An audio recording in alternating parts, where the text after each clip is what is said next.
স্কুলে পড়া সত্ত্বেও আনাসের চলাফেরা, পিতামাতার সাথে তার ব্যবহার পুরোটাই আলাদা।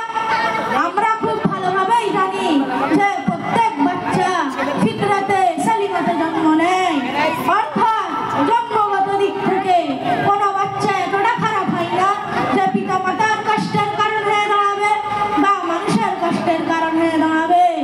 কিন্তু ব্যাপার হলো বাড়ির চারপাশের পরিবেশ আর তার সাথে বা তার সামনে তার পিতামাতার ব্যবহার সন্তানকে আরো খারাপ করে দিয়েছে। Hello Arafat, how are you? Same here. Yesterday was a great day. কালকে আমি একটা ডিজাইনিং টাইপের বোরকা কিনেছি আর এই বোরকাটা পরে বিয়ে বাড়ি যাব। I will manage all the attention over there. Till then, take care. আসসালামু আলাইকুম মাম্মি পাপা। ওয়ালাইকুম আসসালাম। কেমন আছো আনাস? আজকের দিনটা দুনিয়াতে কেমন কাটলো? I am fit and fine mamma, but the was bad. একটা ছেলে আমাকে ধাক্কা দিয়েছে আর আমি তাকে ঘুষি দিয়েছি। Oh no, what the hell is going on in this dunya? Don't worry বেটা, আমি এক্ষুনি এই ছোটিকে ফোন করে বলছি। বাবা, তুমি যখন হেঁটে যাও তখন আনাস ভাই আমার ড্রেস নিয়ে মজা করে আর আমার কথা নিয়ে ঠাট্টা করে। আনাস, এসব কি শুনছি? না পাপা, ও মিথ্যা কথা বলছে, আমি এরকম করিনি। আরিয়া, দুটো বাচ্চা তোমার জন্য খারাপ হয়ে গেছে। সব সময় ঝগড়া করে, সব তোমার জন্য হচ্ছে। নিজেটা মেকআপ শপিং করে শেষ হচ্ছে না, আর যে সময়টা ফ্রি থাকো টিভি সিরিয়াল দেখে পরে চুগলি করে সময় নষ্ট করো। বাহ জি বাহ, তুমি তো খুব জানি দেখছি। সব সময় হাঁটে পড়ে থাকো আর যে সময়টা ফ্রি থাকো তো সোশ্যাল মিডিয়াতে ব্যস্ত থাকো। তুমি আমার সাথে বিয়ে করোনি, তুমি তো সোশ্যাল মিডিয়ার সাথে বিয়ে করেছো। আমার আর আমার বাচ্চার জন্য তোমার কাছে টাইমই নেই। বিয়ের পর থেকে শুধু আমারই ভুল দেখতে পাচ্ছ। চুপ করো, খুব কথা বলতে শিখেছো। কেন চুপ করবো? নিজে তো নামাজ পড়ো না আর বাচ্চাকে নামাজের টাইমে মসজিদে নিয়েও যাও না। পাপা, কালকে খেলা দেখছিলাম বলে দুনিয়াতে যাইনি, সেই জন্য দুনিয়ার থেকে ফোন করেছে। তুমি একটু বলে দাও। ওয়ালাইকুম আসসালাম। হ্যাঁ, কালকেও জান খারাপ ছিল বলে যেতে পারিনি, একটু ম্যানেজ করে নেন। আপনারা তো দেখলেন দুনিয়াতে এতটাই মগ্ন যে নিজের খালিক ও মালিকের ডাক অনুভব হয় না। প্রিয় দর্শক, এই পরিবেশে থেকে বাচ্চা কিভাবে বা আমল মুসলমান হতে পারে? অবাক লাগে আনাসের মায়ের উপর। আনাসের মা নিজের সন্তানকে একবারও বলল না তুমি ওকে মারলে কেন, তুমি তো দুনিয়াতে শিকায়ত করতে পারতে। আর আনাসের বাবা শুধু নিজে মিথ্যা কথা বলছে না, বরং বাচ্চাটা মিথ্যা কথা বলা শেখাচ্ছে। নিজে কাজে ব্যস্ত থেকেও বাচ্চাদের জন্য ফিকির করছে, কিন্তু এরকম ফিকির লা হাসিল, কোনো ফায়দা নেই, সেটা আমল থেকে খালি। তাহলে আসুন আরেক পরিবারের অবস্থা দেখি।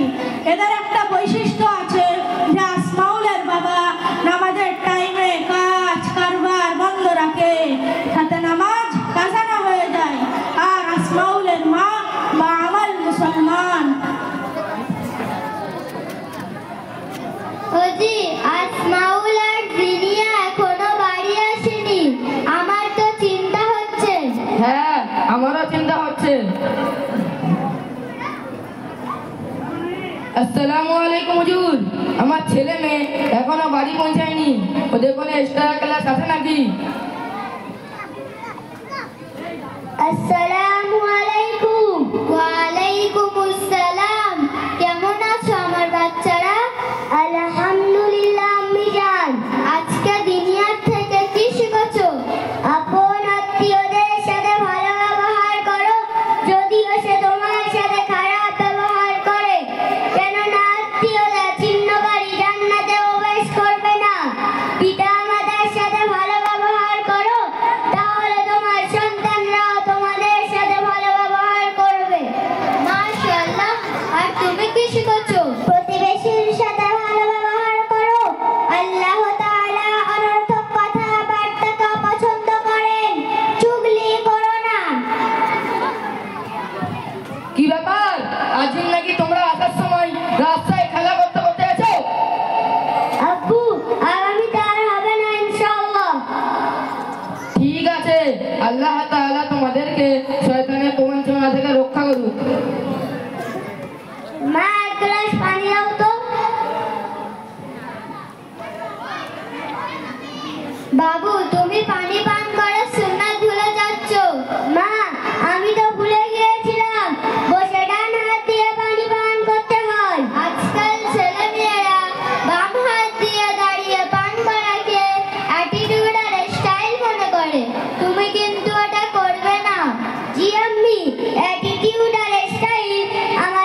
শিক্ষা দীক্ষায় পিতা মাতার স্ট্রিক্টলি গাইড ছাড়া তা সম্ভব হয় না।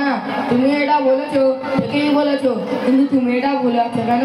আল্লাহ তাআলা আমাদের রিজিকে যতটাই লিখেছে তার থেকে বেশি আসবে না আর কম আসবে না।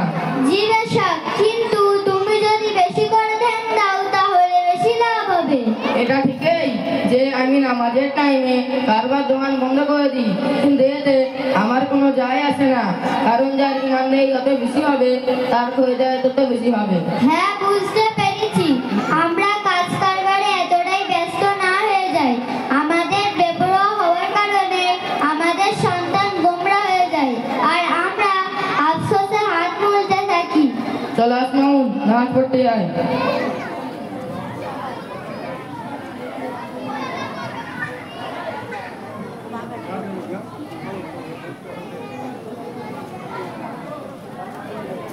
থাক থাক, নিজেকে এত কষ্ট করতে হবে না।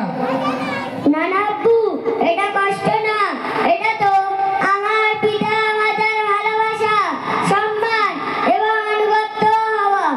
দিনিয়া চলো আমরাও নামাজ পড়ে নিই। জি আম্মি। দেখুন, সন্তানকে উত্তম আদর্শ করতে গেলে সে যেগুলো শিখছে সেগুলো তাকে প্রয়োজন মতো মনে করিয়ে দিতে হবে। যেমন এখানে আসমাউলের মা আসমাউলকে পানি পান করা সুন্নত মনে করিয়ে দিল। সম্মানীয় দর্শকবৃন্দ, আনাস আর আসমাউলের ব্যবহার থেকে আমরা এটা বুঝতে পারি যে শুধু ইসলামিক স্কুলে ভর্তি করায় বাচ্চাদের জীবনে ততক্ষণ পর্যন্ত পরিবর্তন আসবে না যতক্ষণ পিতামাতা